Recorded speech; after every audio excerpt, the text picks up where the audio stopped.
अब एक ऐसी शख्सियत हमारे साथ हैं जो एक बहुत बड़ी कंपनी चलाते हैं, लेकिन अमूमन जब आप देश की बड़ी कंपनियों के सीईओ और एमडी का नाम जानते होंगे तो उनके वेल्थ की वजह से उनका नाम जानते होंगे, कितना धन है।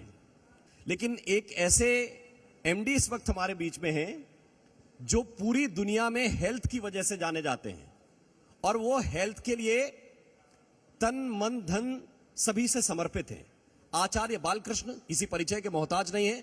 बहुत बहुत स्वागत आचार्य जी आपका जी न्यूज के मंच पर। जी बहुत बहुत धन्यवाद जी।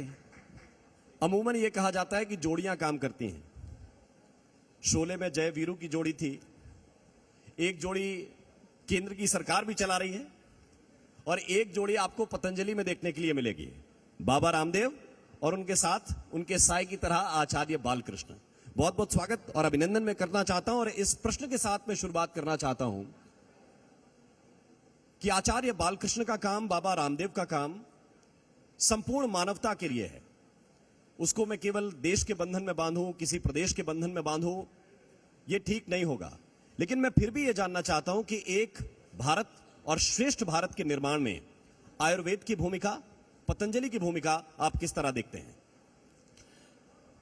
हमारा जो देश है, हम जब बात करते हैं कि देश हमारा विश्व गुरु था या है या हम विश्व गुरु बनाना चाहते हैं, तो हमको ढूंढना होगा कारण, विश्व गुरु क्यों था। तो विश्व गुरु वस्तुतः हमारे ज्ञान के कारण से था। तो वो ज्ञान कौन से थे? तो यदि आप देखेंगे, जो चिकित्सा की बात है, शिक्षा की बात है, हम उसमें सबसे अग्रणी थे। तो आज भी आप पूरे विश्व में जो लोग हैं, यदि भारत की ओर आकर्षित होते हैं तो उसके मूल में क्या है? तो यदि आप ढूंढेंगे तो आपको योग और आयुर्वेद दिखाई देगा।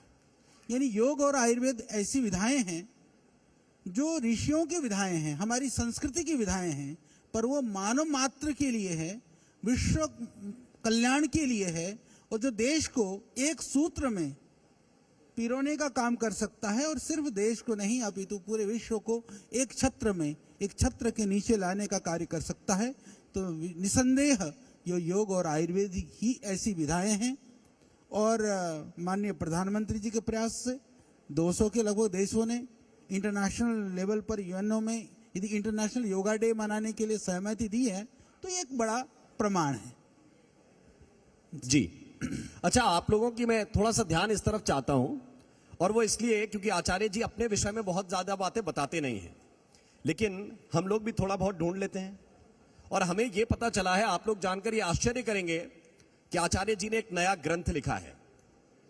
और सामान्यतः जो पुराने ग्रंथों के विषय में मैं पढ़ता रहा हूं, किसी ग्रंथ में जो है, जो लगभग 1500 और 1600 के आसपास लिखे गए, उनमें 200 बीमारियों के बारे में, 250 बीमारियों के बारे में जानकारी थी। और संस्कृत में आचार्य जी ने जो ग्रंथ लिखा है उसमें 500 बीमारियों के विषय में संपूर्ण जानकारी है। कई हजार तो श्लोक है महाराज जी उसमें। आचार्य जी जरा बताइए, क्यों नहीं बताते हैं ये सब खुलकर? इतना आप काम कर रहे हैं तो उसकी जानकारी भी लोगों को होनी चाहिए। पतंजलि की बात आती है तो हम लोग प्रायः एक जनमानस में है, श्रद्धेय स्वामी जी योग सिखाते हैं और हम आयुर्वेदिक औषधि के माध्यम से सेवा करते हैं।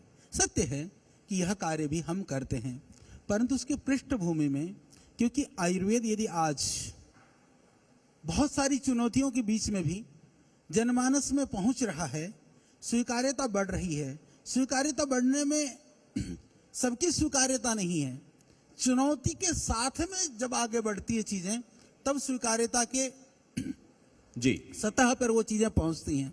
और इसके लिए आज पतंजलि में 500 से ज्यादा वैज्ञानिक रात दिन काम कर रहे हैं, जो वर्ल्ड के टॉप लेवल के वैज्ञानिक हैं।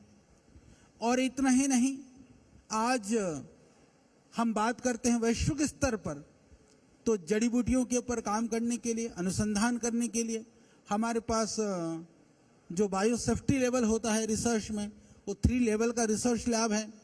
NABL एक्रेडिटेड हमारे पास 5 रिसर्च लैब हैं।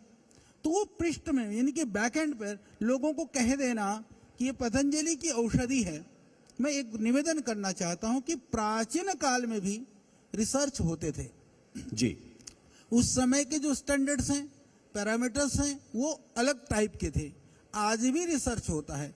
तो हम कहते हैं कि आयुर्वेद को यदि विश्व में स्थापित करना है, तो मैं बहुत सरल भाषा में कहूं तो वैसे तो हम एविडेंस बेस्ड मेडिसिन की बात करते हैं मॉडर्न शब्दों में, यदि सरल भाषा में कहूं तो हम कह सकते हैं कि दुनिया को दुनिया की भाषा में समझाने का सामर्थ्य होने पर वो विधा कभी भी पीछे नहीं रह सकती, वो हमेशा आगे पहुंचती है। यही काम पतंजलि कर रहा है।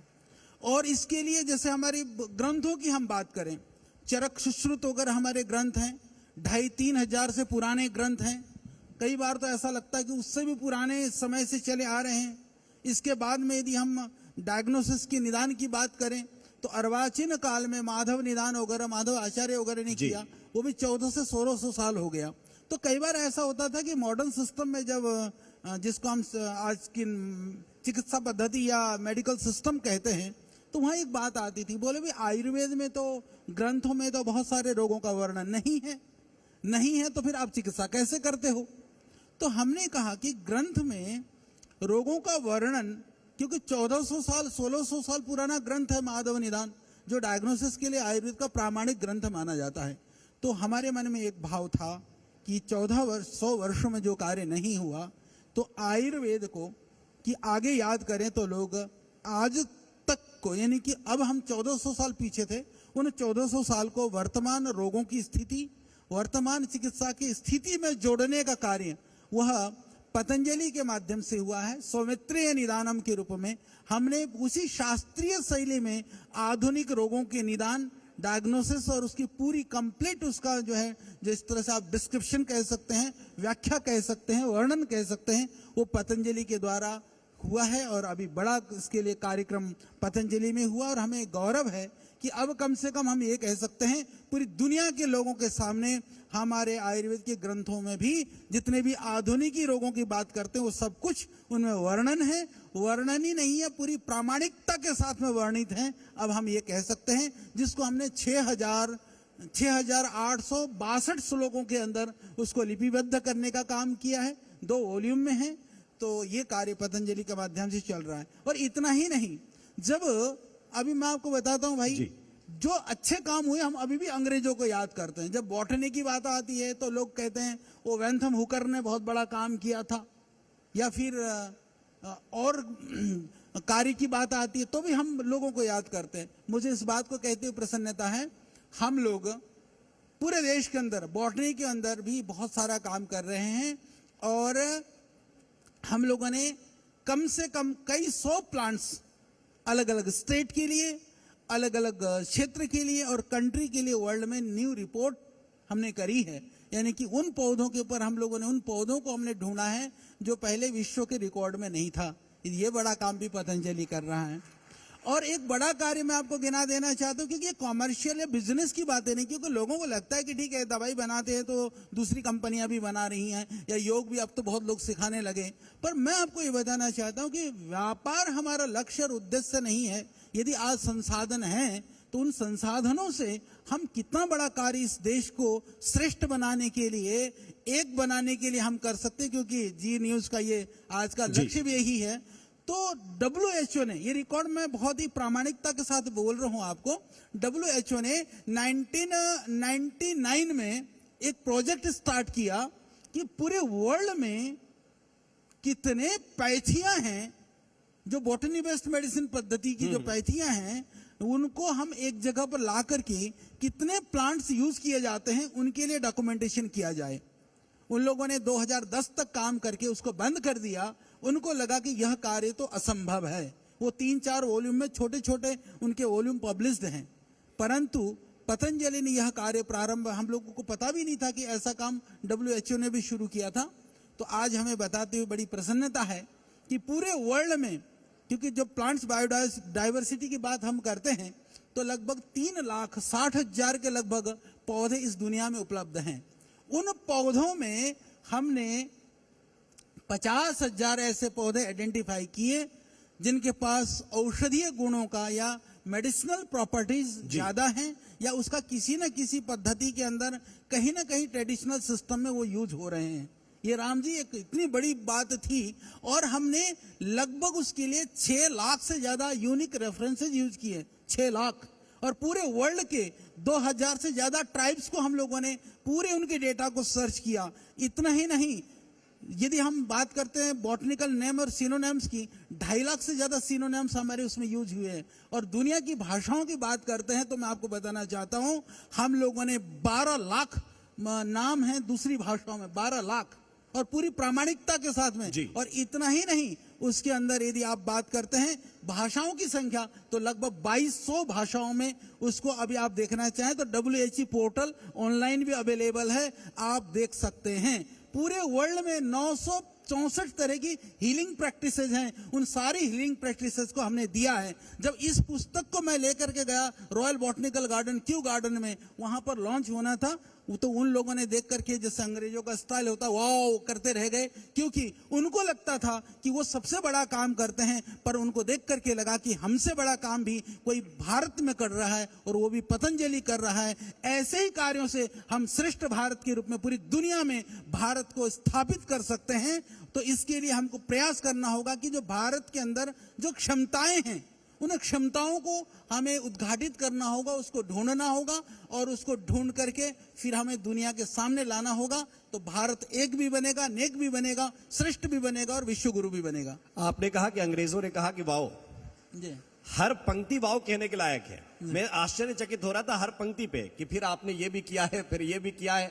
अब किस पे ज्यादा आश्चर्यचकित हो जाऊं, ये बड़ी बात है। मैं तो सीईओ को इस तरह से देखता हूं कि आपका काम है कंपनी का टर्नओवर बढ़ाना। मैं लेकिन एक सीईओ को और एमडी को इस तरह से देख रहा हूं कि वो 6000 श्लोक की एक नई किताब लिख रहा है, एक नया ग्रंथ लिख रहा है। और इसलिए ये जो लोग कहते हैं कि हमको बनना है पतंजलि का सीईओ या इतनी बड़ी कंपनी चलानी है, वो पहले देख ले कि इतना काम करना पड़ता है, इसके बाद आप इस मकाम पे पहुंचते हैं। आप ताली बजा सकते हैं इस काम के लिए, बहुत बड़ा काम आचार्य बालकृष्ण कर रहे हैं। लेकिन चूंकि आप इस मंच पे हैं, मैं आयुर्वेद की बात बीच बीच में करता रहूंगा, सब इसी से जुड़ा हुआ है। हमारे बहुत से साथियों के कंसर्न हैं, और मैं जब लोगों से बात कर रहा था तो उन्होंने कहा कि आचार्य जी जब आ ही रहे, सुलभ हैं तो पूछ लीजिएगा। कल मैंने आचार्य जी एक खबर पढ़ी जी 7 साल की बच्ची कानपुर में हार्ट अटैक से बेचारी का निधन हो गया। जी हम रोज वीडियो प्रसारित करते हैं, कोई बच्चा जिम कर रहा है, 25-26 साल का है, खूब अच्छे डोले शोले हैं, हार्ट अटैक हुआ, निधन हो गया। कोई डांस कर रहा है किसी की शादी में, हार्ट अटैक हुआ, निधन हो गया। ये क्या हो रहा है और इसका निदान क्या है आयुर्वेद में? ये बहुत ही पीड़ा देती है ये सब बातें, जब हम सुनते हैं, पढ़ते हैं, पीड़ा तो देती है, पर ये सब कहीं ना कहीं हमको यह भी विचार करना होगा, इन कारणों के लिए हम स्वयं दोषी तो नहीं है, कि हम सबसे कहीं गलती तो नहीं हो रही है, या यह व्यक्ति की बात नहीं है। मैं इस बात को कहूं तो ये व्यवस्था की बात है। ये पूरी व्यवस्था में कहीं ना कहीं बड़ी भूल हो रही है। बीमारी कहाँ से आती है या हमारे शरीर के अंग कहाँ से विकृत हो जाते हैं, ये विचारने की बात है। देखो, बीमारियां स्वाभाविक है कि जो हम अपने, एक तो हो गया कि पैदाइशी, एक स्वस्थ व्यक्ति था, पैदाइशी बीमार तो नहीं था, उसका हेरिडिटी में भी नहीं था। हम कई बार गिनते हैं कि रोग का कारण है हमारे वंशानुगत कारण, हेरिडिटी में। कई बार पैदाइशी व्यक्ति के अंदर कुछ दोष हो जाता है, वो कारण होता है। जब दोनों कारण नहीं थे तो तीसरा क्या कारण हो सकता है? सबसे पहला कारण तो यही होता है हमारा आहार। खाने में भी यदि कोई बात, कई बार ऐसा होता है, लोग कहते हैं जी हम तो बहुत परहेज करते हैं फिर भी हम बीमार हैं। एक कहता है जी बद परहेज करके भी ठीक है, पर इसका अर्थ ये नहीं कि आप बद परहेज करें। दूसरा है जो हम हवा, पानी, यही तो है। अब हवा ले रहे हैं, हर क्षण ले रहे हैं, परंतु उस हवा में क्या है, उस हवा के माध्यम से हमारे अंदर क्या तत्व जा रहा है, वो हमको ध्यान नहीं होता है। हम जल पी रहे हैं, अभी रिसर्च में भाई राम जी आपने एक और नहीं पढ़ा होगा, अभी कई दिनों से चल रहा है कि हमारे घी में प्लास्टिक का अंश आ रहा है, अन्न में प्लास्टिक का अंश आ रहा है, नमक में आ रहा है, शक्कर में आ रहा है। ये बहुत खतरनाक बात है। और अभी एक लेटेस्ट रिसर्च है, वो कहता है कि हमारे मस्तिष्क में पहुंच गया है, यानी कि हमारे दिमाग में प्लास्टिक पहुंच गया, हमारे दिल में प्लास्टिक पहुंच गया, तो फिर हम जीवित रहने की आशा कैसे करें? तो कारण को दूर करना पड़ेगा। तो कम से कम आप प्रयास करें, जैसे मैं भी गाड़ी में भी चलता हूं तो मैं बोतल बंद, हालांकि अब तो ये पानी बोतल ग्लास में कांच में लेने का प्रयास हुआ है, तो हम क्या करते हैं कि हम अपने घर में पानी भर करके ले करके चलते हैं। भाई आज से 25-30 वर्ष पहले पानी प्लास्टिक की बोतलों में पानी नहीं आता था, आप सब जानते हैं। ये 25-30 वर्ष में ऐसी क्या विकृति आ गई पानी में कि सबको गंदा पानी में भी होता, बोतल में यदि बंद पानी है तो हमको लगता है कि ये स्वास्थ्य कारक है, ये खतरनाक चीजें हैं। इन छोटी छोटी चीजों से हमको बचने की आवश्यकता है और इससे हम बचेंगे तो अपनी सेहत को बना के रख सकेंगे। और एक और भयानक चीज की और मैं आपको माध्यम से पहली बार मैं सामूहिक मंच में आपको बताना चाहता हूं। वैसे भारत सरकार को हमने इसके विषय में बहुत सारी बातें कही है और शायद मुझे यह कहना उचित लगेगा जी। आज एक फैशन शुरू हो गया। एक तरफ तो हमारे पास ठीक है, अन्न बढ़ाने के लिए हमको फर्टिलाइजर पेस्टिसाइड खेतों में डालना जरूरी था। मैंने अन्न की बात करी, मैं उसका निवेदन कर रहा हूं। तो उससे अन्न की उपलब्धता तो बढ़ गई, कहीं ना कहीं हमारे सेहत के साथ कंप्रोमाइज हुआ। चलो वो हुआ, तो अभी धीरे धीरे हम सरकार प्रयास कर रही है कि हम जैविक की तरफ जाएं, ऑर्गेनिक की तरफ जाएं, नेचुरल फार्मिंग की तरफ जाएं, ठीक है। पर इस नेचुरल फार्मिंग और ऑर्गेनिक फार्मिंग में एक बहुत बड़ा लोचा है जो किसी का ध्यान नहीं है कि जितना भी, जैसे पहले आपने देखा होगा कि बड़े बड़े ट्रीटमेंट सिस्टम जो सीवरेज लगे हुए हैं, जो हमारे स्लज निकलते हैं, मलबा निकलता है बड़े बड़े एसटीपी प्लांट से, उन प्लांट से जो मलबा निकलता था, पहले क्या हुआ कि पहले तो होता ही नहीं था प्लांट, तो निकलता कहां से। जब निकलना शुरू हुआ तो सरकार ने एक मुहिम चलाया कि ये बहुत अद्भुत खाद है, खादों को खेतों में डाला जाए। तो खेतों में डाला जाए। हिंदुस्तान ही एक ऐसा देश है जहां रॉ स्लज, जो बिना ट्रीटेड, अनट्रीटेड जो स्लज है, 40% खेतों में डलता है। और मैं एक बात और बता देना चाहता हूं, उसमें हेवी मेटल्स हैं, कॉलीफॉर्म बैक्टीरिया हैं, वो इतना खतरनाक है। और हम उसको जैविक की श्रेणी में, ऑर्गेनिक और वो नेचुरल फार्मिंग के अंदर प्रयोग कर रहे हैं। वो उधर तो केमिकल खा के मर रहे हो, इधर नेचुरल के नाम पर भी आप क्षमा करिएगा, मलयुक्त अन्न को खा करके रोग के कारण बन रहा है। तो मैंने फिर रिसर्च किया कि पूरी दुनिया में ऐसा होता है क्या। ये आप लोगों को सुनकर के आपको लगेगा ऐसा होता है, सच में पूरी दुनिया में रॉ स्लज को खेतों में डायरेक्ट यूज नहीं किया जाता है, वो खेतों में यूज नहीं किया जाता है। किया जाता तो प्रोसेस्ड होकर के खेतों में जाता है। ये बात हमने भारत सरकार के सामने रखी और हम लोगों ने रिसर्च भी किया। रिसर्च कर करके हमने पाया कि किस तरह से हैवी मेटल को हम लोग डाइल्यूट कर सकते हैं, किस तरह से कॉलीफॉर्म बैक्टीरिया को समाप्त किया जा सकता है। उसका पायलट प्रोजेक्ट भी पहली बार देश के अंदर में पतंजलि ने काम किया, उसके ऊपर हम शुरू कर रहे हैं। तो हमको यह भी ध्यान रखने की जरूरत है, ऑर्गेनिक के नाम पर, जैविक के नाम पर जो परंपरागत परंपराएं थी वो सुरक्षित हैं, सेफ हैं, परंतु हमको ध्यान रखने की जरूरत है कि कहीं वो स्लज का खाना तो नहीं है। तो ये कुछ कुछ कारण हैं। इसी तरह से भोजन के अंदर आज हर बीमारी में लोग क्या कर रहे हैं, स्टेरॉइड ले रहे हैं। सर दर्द हो गया तो गोली खा लो, पेट दर्द हो गया तो गोली खा लो। भाई पेट दर्द थोड़ी देर के लिए, यदि सामान्य दर्द है आप अजवाइन खा लो, हींग खा लो, प्रयास करो कि प्राकृतिक उपाय से आपका पेट ठीक हो जाए। यदि कोई सीरियस कारण है तो आप डॉक्टर को दिखा करके आप चिकित्सा करिए, परंतु अपने मनमानी ढंग से जो हम गोलियां खाते हैं वो सर दर्द तब के लिए तो ठीक हो जाएगा, पर राम कुछ बनेगा, ये हमको कभी नहीं भूलना चाहिए। कुछ छोटे छोटे 2-3 विषय और है, मैं चाहता हूं उस पर आपके छोटे छोटे उत्तर हो। एक मंकी पॉक्स बीमारी जिसमें WHO ने इमरजेंसी घोषित कर दी, उसको लेकर आयुर्वेद में कुछ कर रहे हैं? देखिए, जब कोरोना की बात आई, मैं थोड़ी सी कोरोना की तरफ जाता हूं। जब ऐसी, जैसे अभी मंकी पॉक्स की चर्चा हो रही, ऐसी चर्चा शुरू हुई, तब पतंजलि ने रिसर्च का काम शुरू करा था। लोगों को लगा कि सडनली दवाई कहां से आई। तो मंकी पॉक्स के विषय में भी मैं बता देना चाहता हूं, वो महामारी के रूप में देश में कब आ जाए कुछ पता नहीं है, परंतु देश के अंदर मंकी पॉक्स के सूडो वायरस भी किसी भी लैब में अवेलेबल नहीं है। पतंजलि ने सूडो वायरस चाइना से परचेज कर लिया है, वो पहुंच भी चुका है पतंजलि के रिसर्च लैब में, और हमारे साइंटिस्ट उसके ऊपर काम भी शुरू कर चुके हैं। भगवान ना करे मंकी पॉक्स इंडिया में आए, पर मैं आशा करता हूं कि मंकी पॉक्स आने से पहले पहले हम दवाई भी तैयार करके रखेंगे। तो ये क्षमता है आयुर्वेद में, ये क्षमता है जड़ी बूटियों में। हमें काम करने की आवश्यकता है, हम करते नहीं है, काम होता है तो भरोसा होता नहीं है। मैं आज भी आपको बताना चाहता हूं, कोरोनिल का कोई साइड इफेक्ट नहीं है। मुझे हजारों लोग ऐसे मिलते हैं कि कोरोनिल से हमारा परिवार बचा। मैं कोरोनिल का एक प्रमाण देना चाहता हूं आपके मंच से। जी। हमारे पतंजलि में लगभग 20 से 25 हजार लोग काम करते हैं, 25 हजार लोग। हमने एक दिन भी फैक्ट्री बंद नहीं किया, और वो लोग घर में जाते हैं, गांव में जाते हैं, सब गांव में कोरोना वाले लोग थे।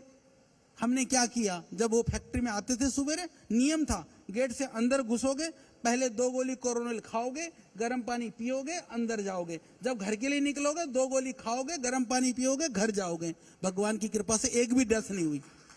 तो इससे बड़ा और क्या प्रमाण हो सकता है? कोई हमसे पूछे तो सही, क्योंकि किसी बात को कहने के लिए हम किसी की निंदा स्तुति में लगे नहीं। हमें आज आवश्यकता है एक अंतिम आंख प्रश्न खोल आचार्य करके, राम जी आज आवश्यकता यह है कि भगवान ने सबको बहुत बुद्धि दी हुई है, हमारे पास इर्द गिर्द में बहुत साधन हैं, हम अपनी खुले मस्तिष्क से सच सही या गलत को विचार करें, विचार कर करके अनुकरण करें। किसी के कह देने से ही हम किसी भी चीज की ओर प्रवृत्त न हो, क्योंकि बचाव में ही बचाव है।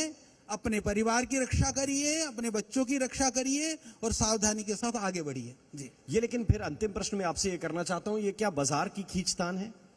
जो एलोपैथी वाले आपके आयुर्वेद पे सवाल उठा देते हैं, कई लोग बताते हैं नीम हकीम खतराए जान, वो बताने लगते हैं, कभी कभी अदालत भी आप पे बहुत सख्त हो जाती है। मैं इसके विषय में आप सबके सम्मुख एक रहस्य और उद्घाटित कर देना चाहता हूं। पतंजलि में, हरिद्वार में अभी हम एक इंटीग्रेटेड मेडिसिन सिस्टम का बहुत बड़ा हॉस्पिटल बनाने जा रहे हैं, जहां पर इमरजेंसी होगी, जहां पर रेडियोलॉजी होगी, जहां पर कार्डिक प्रॉब्लम के लिए होगा। यानी कि एलोपैथिक का नाम, देखिए मैं एक बात बहुत जी प्रेम से आपको बताना चाहता हूं, पैथी जो हाथ में नीली पीली हरी गोलियां हैं उतनी पैथी है, पेट में जाने के बाद पैथी काम नहीं करती है, बायोकेमिस्ट्री काम करती है। उसको पेट को नहीं पता है कि ये सिंथेटिक है कि ऑर्गेनिक है, तो काम करेगी तो उसका परिणाम मिलता है। तो हम ये बताना चाहते हैं। और जहां तक रही कि सपोर्टिंग जितने भी लाइफ सेविंग जो इंस्ट्रूमेंटल सपोर्ट है, चाहे वो एक्सरा है, अल्ट्रासाउंड है, एमआरआई है, ये पैथी नहीं है, ये एक मशीन है। उस मशीन का प्रयोग तो आज भी हम डायग्नोसिस पूरा एलोपैथिक विधि से करते हैं, पर दवाई आयुर्वेद देते हैं। तो इसीलिए इस बात को हमें कहना होगा कि कई लोग कहते हैं कि तो ये तो एलोपैथिक है, पैथोलॉजी लैब लगा, तो नहीं। हमें आवश्यकता है सब लोगों के लिए कि हमें पैथी के विवाद से बाहर निकल करके एक ही चीज के लिए संकल्प लेना होगा, हमें रोगी को ठीक करना है और कम पैसे में ठीक करना है, हानि रहित दुष्प्रभाव रहित विधा से ठीक करना है। जब ये संकल्प हमारा तो होगा, आचार्य जी ये तो कह रहे हैं खत्म कि है। ये जो सब एक हो जाएंगे, यानी एक भारत हो जाएगा तो श्रेष्ठ भारत हो जाएगा। जी। बात वहीं से शुरू हुई थी, वहीं पे समाप्त हो रही है। बहुत बहुत शुक्रिया, बहुत बहुत धन्यवाद। धन्यवाद भाई। आचार्य जी हमारे साथ इस सेशन में जुड़ने के लिए बहुत बहुत धन्यवाद भाई राम जी। बहुत बहुत शुक्रिया राम। आचार्य बालकृष्ण जी, आपका इस खास बातचीत के लिए आपसे दरख्वास्त करूंगी कि आप मंच पर कुछ पल के लिए ठहरें, और मैं मंच पर आमंत्रित करना चाहूंगी ZMCL CEO करण अभिषेक जी को। तालियां बजती रहनी चाहिए। करण अभिषेक जी सम्मानित करेंगे आचार्य बालकृष्ण जी को, जिन्होंने बहुत ही महत्वपूर्ण विषयों पर बहुत सादगी से अपनी बात रखी। आजकल की भागदौड़ भरी जिंदगी में मुझे लगता है कि सेहत एक ऐसा विषय है जिसको लेकर हर कोई चिंतित रहता है, और इस पर उन्होंने आयुर्वेद की जो ताकत है उस पर रोशनी डाली और कई अहम विषयों पर अपनी राय हमारे साथ साझा की। बहुत बहुत शुक्रिया आचार्य बालकृष्ण जी, आपका इस मंच को आपने सुशोभित किया। जोरदार तालियां हो जाएं आचार्य बालकृष्ण जी के लिए।